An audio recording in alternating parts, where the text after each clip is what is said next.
Olá, sejam muito bem-vindos ao segundo episódio das Duas Páginas de Conversa, a nova rubrica da Manuscrito, onde juntamos autores a falarem sobre diversos temas.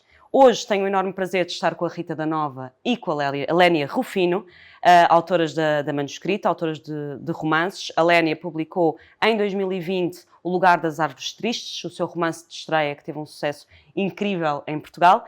A Rita já está no terceiro livro connosco, 2 romances, As Coisas que Faltam, lançado em 2022. 2023, exatamente, já são muitos. Em 2022 foi Terapia de Casal, em 2023 As Coisas que Faltam e em 2024 Quando os Rios se Cruzam. E em 2025, vamos ver. Hoje juntamos-nos para conversar sobre leituras, a importância da leitura na vida de um escritor. Será que é relevante? Será que não é relevante? Eu tenho a certeza que elas nos vão responder a tudo. Rita da Nova, vou começar por ti e por te perguntar qual foi assim o autor ou o livro que mais te marcou na tua infância? Estás já a chamar-me pelo apelido, eu achei que tinha feito alguma coisa de errado, não é? Rita da Nova. Exato. Diga-me a sua leitura, Rita da Nova. A sua leitura. Olha, eu acho que a primeira leitura que me marcou e que me fez pensar que os livros podiam ser mais do que uma história divertida para passar o tempo foi o Diário de Ana Frank. Eu acho que esse foi o primeiro livro de adulta que eu li, apesar de ser uma história sobre uma criança, não é?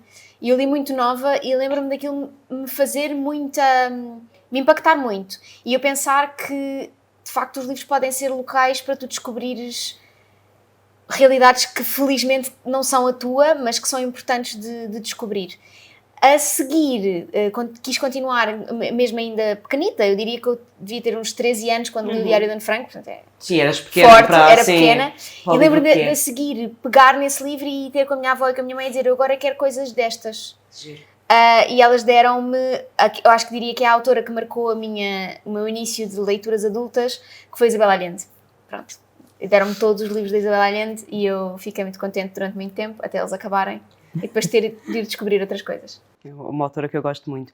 E tu, Lénia, lembras-te assim do teu primeiro autor? Olha, pronto, além daquele percurso habitual de uma aventura, os 5, os 7, lembro-me que li uma coisa que não devia ter lido com aquela idade. Eu li A Insustentável Leveza do Ser, do Milan Kundera, pai com 14 anos. E agora, a esta distância, percebo que... Se calhar a ideia de ler as coisas que havia lá em casa não foi assim genial, mas pronto. Não, lembro-me que pegava muito no que havia, não havia imensa coisa, os meus pais não eram leitores muito... Era isso que eu ia perguntar por acaso a seguir, se os teus pais eram ávidos leitores. Não, o meu pai era muito fã daqueles livros pequeninos de cowboys, portanto eu via muito com isso. Era o que havia. Sim, pronto, sim. E ele andava com aquilo para todo lado e lia imenso. Depois deixou, não sei, possivelmente quando deixou de haver à venda ao lado dos maços de tabaco. A minha mãe sempre foi muito de revistas, mas não eram muito de livros. Portanto, começaram a comprar quando eu comecei a pedir, porque eu também pedi um irmão, mas livros ficava mais barato e então não tenho irmãos, mas tive os livros. E pronto, e a dada altura comecei a ser eu a começar a pedir coisas. E tudo é que tem esse amor dos livros? De não ter irmãos. Okay. É um conjunto de não tinha irmãos, portanto não tinha com quem brincar. Cresci nos anos 80, portanto não havia 800 canais de televisão. Havia RTP1, RTP2, desenhos animados ao final da tarde. E havia, na altura eu ainda sou do tempo da escola só de manhã, portanto eu entrava às 8 e saía à 1, ou seja, eu tinha a tarde toda para me entreter ou para fazer asneiras, não é? Eu até era sossegadinha, portanto era muito isto. E lembro-me de, por exemplo, ficar doente e a minha mãe trazer-me um livro à noite, eu lia na manhã seguinte, ficava em casa, ela à hora do almoço vinha ter comigo para me dar o almoço e já tinha de trazer outro livro porque o da manhã já tinha ido. E ela dizia que era muito caro eu estar doente, não era em medicação, mas era em livros. E foi muito por aqui, por não ter muita companhia, pronto. E tu, Rita, cresceste mais rodeada de livros? Eu fui o oposto. Tu ficaste rodeada de livros por não teres irmãos. Eu fiquei rodeada de livros por ter muitos irmãos. Exato, para não os ouvires. Era um sítio de calma, sim. Não, na realidade, não só isto, porque eu sempre consegui, acho que consigo hoje em dia, por exemplo, ler em espaços com muito barulho, com muita confusão, precisamente porque tenho 5 irmãos e a nossa casa era muito confusa e todos nós sempre conseguimos concentrar-nos no meio do caos. Mas a mim vem do facto de a minha mãe, a minha avó, a minha tia terem hábitos de leitura muito... elas liam muito até certa altura. Depois houve ali uma altura da vida delas em que elas acho que deixaram de ter tanto esse hábito. Mas eu lembro-me das férias de verão, por exemplo, de elas estarem sempre às 3, debaixo do chapéu de sol, a ler, enquanto eu e o meu primo andávamos a brincar. E isso fascinava-me muito. Eu olhava para elas e pensava, bem, quando ainda não sabia ler, pensava, aquilo que elas têm ali na mão tem de ser tão entusiasmante, porque nós estamos aqui fartos de gritar, de puxar cabelos um ao outro, de chatear as pessoas da praia, e elas não levantam os olhos daquilo. O que é aquilo? E eu acho que esse foi o meu primeiro fascínio, foi perceber que elas entravam naqueles mundos que existia ali dentro e que ficavam só. E nós podíamos fazer o que queríamos na praia. Acho que só não nos afogámos porque não calhou. Sim. Achas que de alguma forma foste movida por esse escapismo que vias que elas tinham, aquela imersão total, e Sem pensaste que dúvida. eu também quero aquilo para mim? Sem dúvida. E depois, eu acho que quando tu és pequena, tens aquela coisa de... as coisas de adulto são muito fascinantes, não é? Porque tu não as compreendes. E acho que houve uma série de coisas de adultos que para mim eram fascinantes quando eu era pequena e que foram uma grande desilusão. Em geral. Acho que a idade adulta em geral Quando chega a pagar contas. É uma desilusão gigante, não é? Ser crescida. Eu era miúda e lembro-me de querer ser crescida. Eu queria muito crescer. Hoje em dia, se soubesse o que sei hoje, não é? Não quieta, não é? Claro. Exato. Mas acho que os livros foram a única coisa que não me desiludiu dessa vida adulta.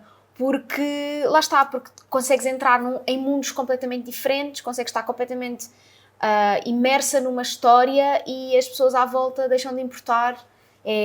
Para mim é ótimo. E eu que adoro viajar, acho que é um bom complemento para quando não estou a viajar. E há muito aquela, felizmente já cada vez menos, mas em alguns casos, sim, eu, por exemplo, também se calhar reconheço isso para mim. O livro é um amigo, não é? Às vezes numa altura em que de solidão, ou de solitude, não tem de ser uma coisa tão pesada, ele é uma companhia que é mais do que um entretenimento. Tu, por exemplo, Lénia, também sentias isso, na ausência do irmão, era um amigo, os livros eram amigos? Sim, era ali que eu interagia, entre aspas, com pessoas que na verdade não existiam, não é? Eram os personagens dos livros, mas eu lembro-me de ser muito pequenina e de imaginar que estava dentro dos livros de uma aventura, que havia uma sexta pessoa naquele grupo. Eu estava sempre na ilha com os 5. Pronto. Sempre na ilha, a comer aqueles piqueniques todos. Ela escrevia muito comida. Era muito isso, era a companhia, pronto. Não, repara, hoje em dia os miúdos levam assim uma enxurrada de estímulos. E de estímulos, têm os telefones, têm os tablets, têm desenhos animados e coisas a toda a hora. As crianças já não sabem estar sossegadas e estar... quietas e sem estímulos, sem estarem a ser hiperestimuladas. E como não havia isso, era um bocadinho ali que eu me... Não era bem um refúgio, no sentido de fugir de alguma coisa, não é isso, mas era o ir procurar uma companhia. Já que não tinha com quem falar, nem com quem... Falava imenso sozinha, atenção, e brincava muito sozinha, e era a professora e a aluna, e era a mãe e era a filha, pronto, fazia estas coisas todas. Mas nos livros havia esse lado de companhia e do preencher de um silêncio e de um vazio que estava sempre lá. Principalmente, obviamente, quando eu estava mesmo sozinha. E eu estava mesmo sozinha. Eu, a partir do 3º ano, 8 anos, talvez, comecei a ficar sozinha em casa à tarde, enquanto os meus pais não vinham do trabalho. E eu tinha saído da escola, ficava à tarde sozinha. Portanto, era a minha companhia. Então, e nessa altura, nessa época da Rita e da Lénia pequeninas, imaginavam-se a escrever? Desde os 10 anos. Sim, eu imaginava-me a escrever ainda antes de saber escrever. Eu lembro-me de ler e escrever serem coisas que eu queria muito saber fazer. Então, no final do primeiro período escolar, do primeiro ano, eu lembro-me perfeitamente, eu já conseguia juntar e já conseguia identificar palavras. E eu fui uma viagem toda, nós íamos de férias de Natal, não sei para onde.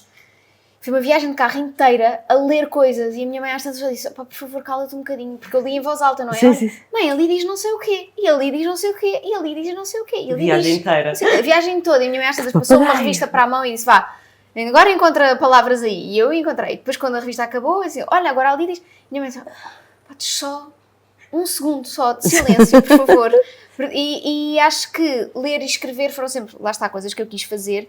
E desde cedo que me imaginei a criar histórias, sim, eu acho. Sim. Igual, desde os 10 anos, quando brinquei pela primeira vez com isto de escrever, pronto, tirando aquelas composições do que é que fizeste nas férias e o que é que andas a fazer, a ler ou não sei o quê, foi para aí com essa idade, com 10 anos, que escrevi o primeiro conto e percebi que aquilo era muito giro. Porque senti que, espera aí, eu mando nisto, aqui acontece o que eu quiser e tudo pode acontecer, tudo pode ser verdade. Eu na altura brincava com uma novela que havia e eu escrevia uma espécie de fanfic daquilo, ou seja, reescrevia o episódio da noite anterior. E percebi, espera aí, aquilo na televisão deu assim, mas se eu escrever assim, isto é o que vale, é o que está no papel, então é isto. E foi isso que me fez querer contar histórias. E depois perceber que não estamos a inventar a roda, mas há muita história que ainda não foi contada. E as histórias que a Rita conta, só ela que as pode contar, e é assim com todos os autores. E eu sinto a mesma coisa. Eu posso estar a contar uma coisa que já leste o mesmo assunto noutros livros, mas nunca é igual.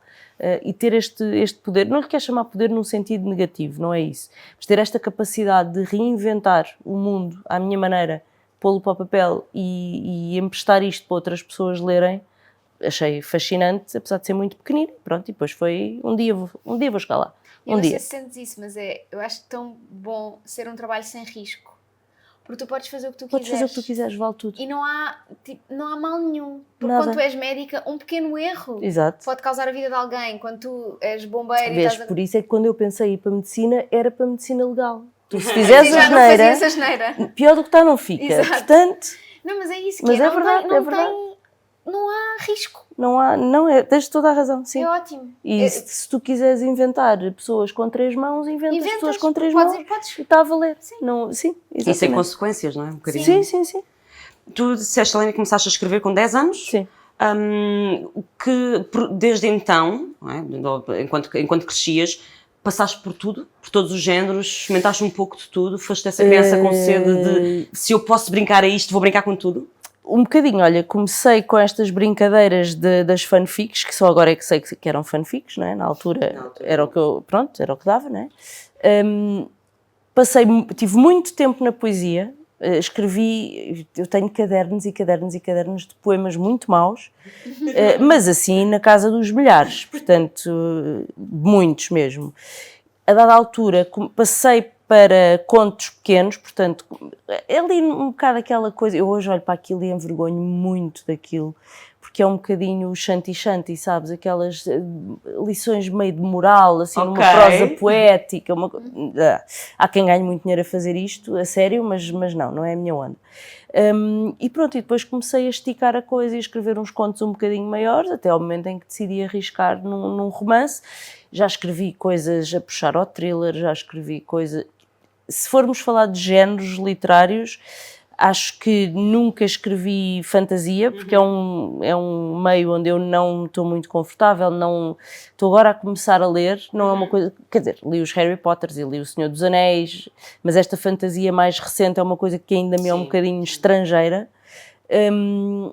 O histórico acho muito trabalhoso, portanto não tenho vida para escrever histórico, pela pesquisa que envolve, e porque aí sim, a não ser que estejas a inventar uma coisa completamente fora, apesar de se passar numa determinada época histórica, tens de ter a pesquisa e aí há um bocadinho o risco de convém e há mais regras, não é? Há mais balizas. Sim, exatamente. Tu não podes, muito facilmente podes meter a pata na poça, não é? Sim, pronto. é verdade.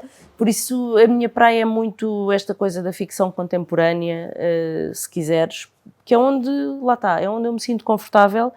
Gosto da verosimilhança, do saber que isto pode efetivamente acontecer e que não há pessoas com 3 mãos, mas tudo pode acontecer à mesma. As realidades... A imaginação é o limite. Às vezes nem isso, não é? Porque, pronto. Mas sim, acho que andei um bocadinho por aí. Acho que é um percurso, talvez... Eu acho que não sou a única a fazer este percurso assim, a começar nas composições, a passar para a poesia e depois a ir avançando. Já tenho ouvido mais autores a passarem por aqui. Mas pronto, mas é onde eu me sinto confortável, é no ponto onde cheguei agora. Não quer dizer que um dia não me arrisque a outros géneros, mas depois já não penso nisso. Eu, por acaso, ia fazer essa pergunta, pergunto primeiro à Rita e depois tu podes responder também. Há algum género que vocês adorem ler, mas jamais seriam capazes de escrever do mesmo género? Há um género que eu amo ler, e não vou dizer que que um dia não vá tentar fazer, mas exige uma pesquisa Olha, e que são reinterpretações mitológicas. Sim. Eu amo a retelling. Eu, quando era miúda, além de ler, eu fazia dossiês com os deuses gregos. Eu imprimia, fazia. Pronto, eu cresci na altura do word art. Uau, Sim, olha, eu tu cresci não. na altura do acetato, imagina. Exato. Não, eu ainda tive aulas em acetato, atenção, Sim, mas sim. depois passei para o word art. Certo, Era sim, tudo sim, tão sim. bom. Não, quando houve um computador com internet na nossa casa, houve um dia que os meus pais saíram e disseram: cuidado, não vais muito para a internet, porque paga-se muito. E eu: não se preocupem, eu não vou sequer ligar o computador. Corta para, não só liguei o computador, como tive 3 horas a pesquisar deuses gregos. Opa, tão bom. E a fazer copy-paste de informações sobre deuses gregos e imagens e não sei o quê. E não só gastei uma batelada de dinheiro na internet, como gastei o tinteiro todo, as folhas todas que havia em casa para fazer estes dossiês. Fiquei semi de castigo. Pronto, mas ao menos, mas depois foi do género, ok, foi uma asneira, não é? Mas teve não um foi fundo no Mirk, bom, não é? Não porque foi- não foi no Mirk, não foi falar com estranhos, não é? Foi só... Ela só queria saber mais Eu só queria saber sobre os deuses gregos e pronto, e depois o paralelismo com os romanos, quais é que eram quais, eu só queria saber isso, pronto. Portanto, eu amo a mitologia grega e quero muito, adoro ler mitologia grega, reinterpretações de mitologia grega.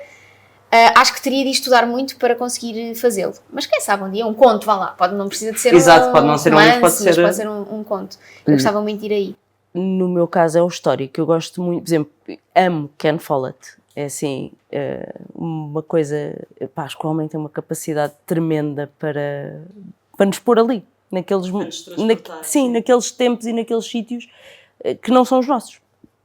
E gostei muito dos Pilares da Terra e de toda a sequência, gostei porque ele muito dos depois Pilares da escreve Terra. as sequelas Também. e as prequelas e não sei o quê, eu gosto muito daquilo.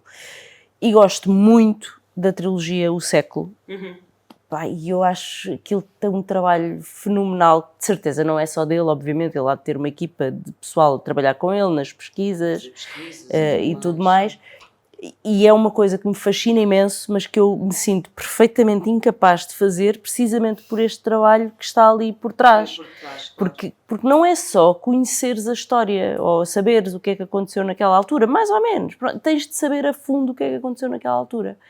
E neste caso, nessa trilogia, que mistura ficção com figuras históricas e com acontecimentos reais, mais ainda. Portanto, apesar de me fascinar muito, não quero brincar a isso, porque acho muito arriscado. Não. Então, e agora o inverso, outra pergunta que é o inverso. Quais são os autores da atualidade que vocês mais se revêem na vossa escrita enquanto autoras? Ui.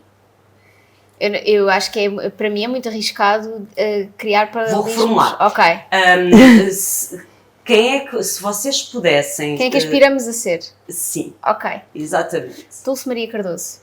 A resposta para mim é sempre óbvia. Ok. Eu diria Dulce Maria Cardoso na forma de escrita. Eu gosto muito, muito, muito mesmo da escrita da Dulce. E diria que Saramago nas histórias. Eu Sim. acho que Saramago é... não é à toa que é o nosso único Nobel, e acho que ele é o equilíbrio perfeito entre premissas que podiam ser estapafúrdias, mas que quando concretizadas pela cabeça dele eram absolutamente geniais. E parte sempre de uma coisa que eu também gosto muito de pensar quando começo a escrever, que é o e se? E se de repente alguma coisa diferente acontecesse? Pode ser, no caso dele, às vezes ganha contornos distópicos, não é? E se, por exemplo, toda a gente ficasse cega ou Sim. se as pessoas deixassem de morrer.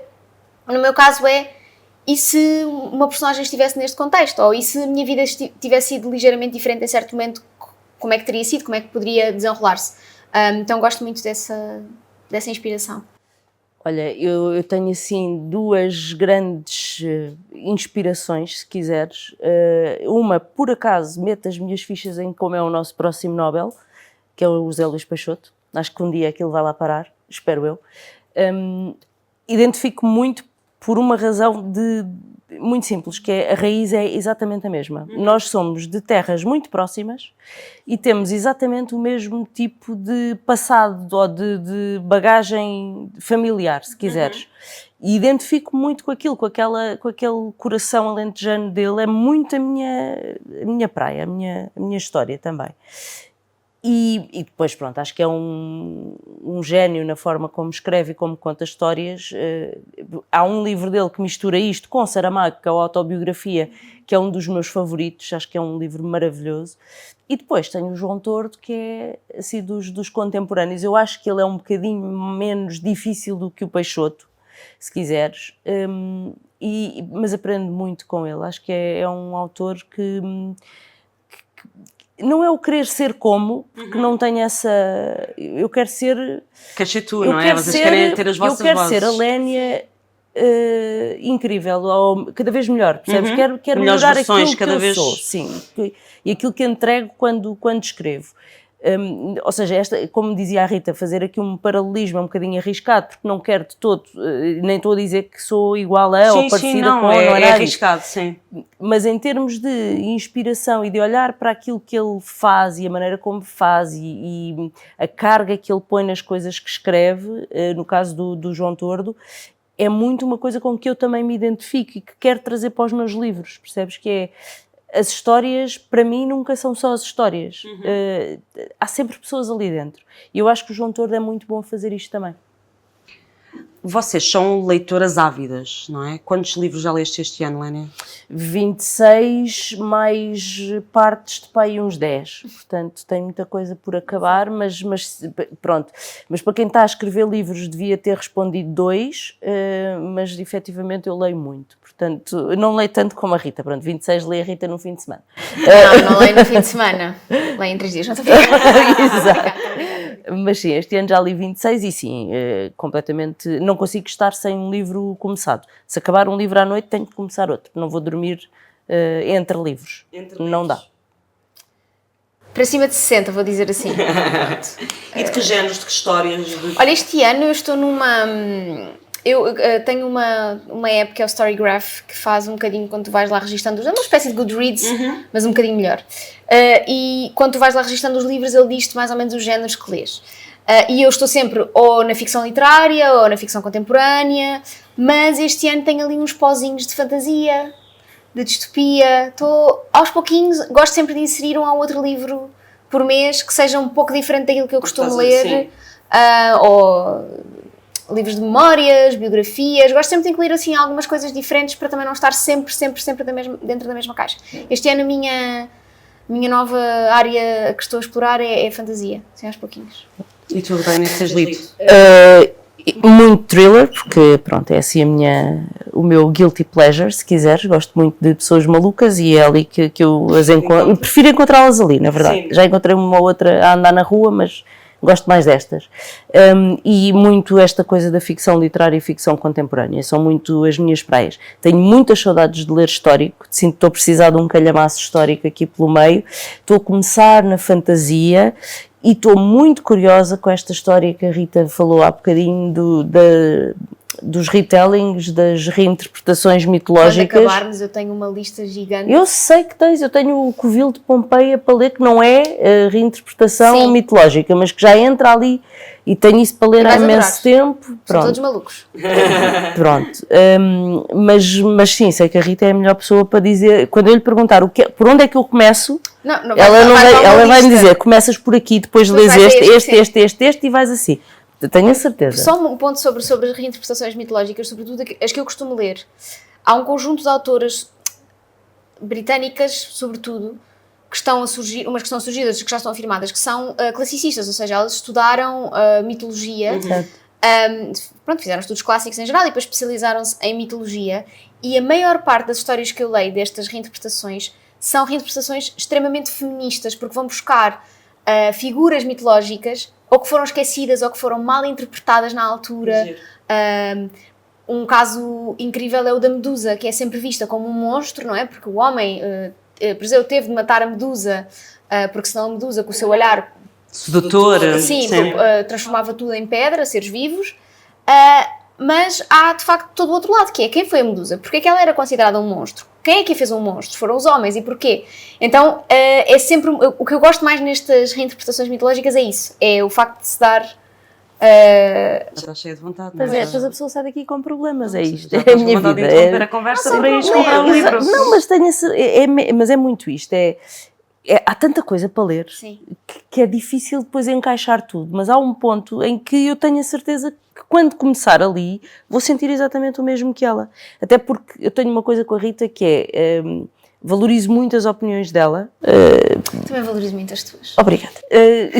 Não, mas tu falas mais disso do que eu. E é aquela pessoa que eu sei, eu não... Vá lá, há coisas que tu lês que eu acho que não são para mim. Sim. Mas eu consigo fazer essa triagem e tenho a certeza de que daqueles livros de que ela falou, aqueles eu vou gostar, daqueles eu vou gostar, e então vou por ali. Portanto, estou muito curiosa com esta questão das reinterpretações mitológicas, mas pronto, mas a minha praia assim habitual é mesmo o thriller e a ficção contemporânea. Indo então agora ao encontro do nosso tema principal, que são as leituras para um escritor. Qual é a importância da leitura para vocês? Para mim é toda. Eu acho que não há bons escritores que não sejam leitores compulsivos e até um bocadinho obcecados. Porque é ali que tu aprendes. Tu quando lês livros, plural, és posta em contacto com milhares de formas diferentes de escrever e de ver o mundo. E salvo raras exceções, os livros foram trabalhados e estão cuidados e, portanto, aquilo que tu tens na mão é um texto limpo e sem gralhas e sem erros e pronto. E o leres, quanto mais lês, mais aprendes a escrever. E eu não me imagino a ser só escritora. Se eu não tivesse de pagar contas e se pudesse não ter um trabalho a tempo inteiro e estar só em casa de volta de livros, eu tenho a certeza que não estava só a escrever, eu ia continuar a ler muito. É por isso que eu te estava a dizer, eu não me imagino, eu passo dias sem escrever, mas não passo dias sem ler. E pronto, eu sei, tu és a minha editora, se calhar preferias ouvir o contrário, mas é a verdade e não estamos aqui para mentir. Mas sinto mesmo esta falta e sinto que eu não leio livros como lia antes de começar a escrever. Nota essa diferença. Eu agora leio de outra maneira. Por isso é que, por exemplo, há uma coisa que eu adoro, que são spoilers. Adoro. E então em thrillers eu prefiro saber quem é que morre e quem é que mata e quem é que faz. Porque depois faço o reverse engineering daquilo. Ou seja, se eu já sei quem é o culpado e quem é... Faço o processo inverso, que é perceber onde é que as migalhas foram deixadas e o que é que o escritor teve aqui a fazer para nos levar ali. Sim. Percebes? Por isso quando me dizem, isto é um spoiler, diz-me, eu prefiro saber precisamente para estar atenta. Ou vou ver o último capítulo, já aconteceu mais do que uma vez. Portanto, não me chatei nada com isso. E já tenho esta coisa de olhar para os livros e ver o que está ali dentro, ver o esqueleto. Para isto ajudou muito um curso que eu fiz com o João Tordo, de escrita de romance, em que ele ensina exatamente isto, a ler como um escritor e a escrever como um leitor. Ou seja, porque não é a mesma coisa e não é igual. E acho que quando tu escreves e quando tens o trabalho de montar uma história, que não é aleatória, eu acho que as pessoas às vezes acham que aquilo é o que sai, não é. Há ali uma lógica, e mesmo que nós não nos apercebamos disso e que até não estejamos a montar aquilo de acordo com uma regra ou com uma receita que exista, mas se fores fazer ali a radiografia ao livro, vai lá estar praticamente tudo de uns para os outros, obviamente com histórias diferentes e com o que enche os buraquinhos é diferente, mas o esqueleto é o mesmo. E é por isso que para mim é super importante ler mais e conhecer autores diferentes. Gosto muito de conhecer novos autores e de ir explorar coisas que ninguém leu ou que eu não ouço falar por aí, portanto perco-me muito facilmente em livrarias. E esta coisa de haver agora redes sociais e de pessoas a ler livros e a partilhar sugestões é ótima, desgraça-nos a carteira, mas é ótimo. Portanto não me imagino de todo sem ler e acho que quanto mais ler, melhor vou escrever. E tu, Rita, para terminarmos? Bem, concordo a 100%, não é? Assino, tudo que a Lénia esteve a dizer eu vou assinar por baixo e vou acrescentar, diria, duas coisas. A primeira é que, ao contrário de outras profissões, agora já começa a haver, mas ao contrário de outras profissões nós não temos uma escola, não é? Nós vamos aprendendo a escrever sozinhos, uns com os outros, com os nossos editores, com a experiência. Mas não existe regra, isto não é sempre 2 mais 2 dá 4. Exato, ou seja, não há uma escola onde tu possas ir, ensinam-te tudo não aquilo que tu tens de saber, uma não há fórmula. modelo, não há nada. E os livros são isso para nós, não é? Os livros têm de ser esse material de pesquisa para um escritor. há escritores e há pessoas que escrevem livros. Há essa distinção muito clara na minha cabeça. Um escritor não pode nunca dizer que não lê. Uma pessoa que escreve livros pode. Como eu já ouvi várias pessoas que escrevem livros dizerem que já escreveram mais livros do que aqueles que leram. Isso para mim é Heresia. Não, acho que é o teste perfeito para perceber se aquela pessoa é um escritor ou uma pessoa que um produtor por de acaso livros. escreve livros, exatamente. E a outra coisa que eu quero acrescentar é uma sensação que eu acho que tu também deves ter quando estás a ler, que é, desde que escrevo, às vezes estou a ler e podem acontecer uma de duas coisas. Ou leio um exemplo perfeito da forma como eu gostaria de ter escrito uma certa sensação, uma emoção, um momento, e fico, Porque é que não fui eu? agora já não posso fazer. Exato. Agora já não posso escrever exatamente assim, que era mesmo isto. Era mesmo isto. Portanto, há esse momento de aquela raivinha positiva porque ficas do género, ok, então se eu não posso escrever assim, porque já está escrito por outra pessoa, como é que eu um dia posso vir a escrever sobre esta sensação, sobre este acontecimento? A outra coisa é também isto aqui tinha potencial, mas para mim, enquanto leitora, não estava explorado. Certo, então como é que eu exploraria? E eu às vezes gosto de ler livros de que não gosto, ou que eu acho que poderiam ter sido mais bem explorados, porque dá-me uma oportunidade para pensar, ok, então como é que eu faria? O que é que fazias? Então porquê que isto não está a ressoar em mim como algo bem escrito? É o quê? São os personagens? É o enredo? É a maneira como tudo está construído? É a escrita? Então isso dá-te um exercício de escrita, mesmo que tu não o faças, não te vais sentar a reescrever aquele livro, na tua cabeça tu estás a reescrever aquele livro e a pensar como é que eu faria. Então eu acho que são estas duas coisas que têm acontecido desde que escrevo, são estes dois momentos. Partilho, e acho que gosto dos dois, porque acho que são os dois muito positivos enquanto exercício de escrita. Sim. Assino por baixo também. Se bem que gosto mais da parte do porque é que não fui eu a escrever isto? Não, eu vim agora mesmo a ler um livro eu sou abençoada de Deus e posso ler no carro, que não enjoo. Não, eu não. Pronto. E vim a ler um livro que se chama As Pequenas Chances, da Natalia Timmerman, que saiu há pouco tempo cá em Portugal, é uma autora brasileira, e é todo sobre luto. E eu nunca tendo passado pela perda de alguém muito próximo, ainda tenho a minha avó, os meus pais estão vivos, portanto tenho essa sorte. Penso muito no como é que eu me vou sentir um dia que isso aconteça. E estava, ela encerra um capítulo a dizer que bom, no funeral do meu pai está toda a gente que o meu pai gostava, seria incrível que ele estivesse cá, mas ele não pode estar cá e isto só está a acontecer porque ele não está cá. Isso é tão engraçado, esta ideia de o meu pai ia adorar estar aqui, mas se ele estivesse aqui, isto não estava a acontecer, que eu pensei, é isso mesmo que é um funeral, como é que eu nunca me tinha lembrado disto desta forma? Então tive esse momento mesmo há bocado e pensei, ok, pronto, agora nunca vou poder dizer isto.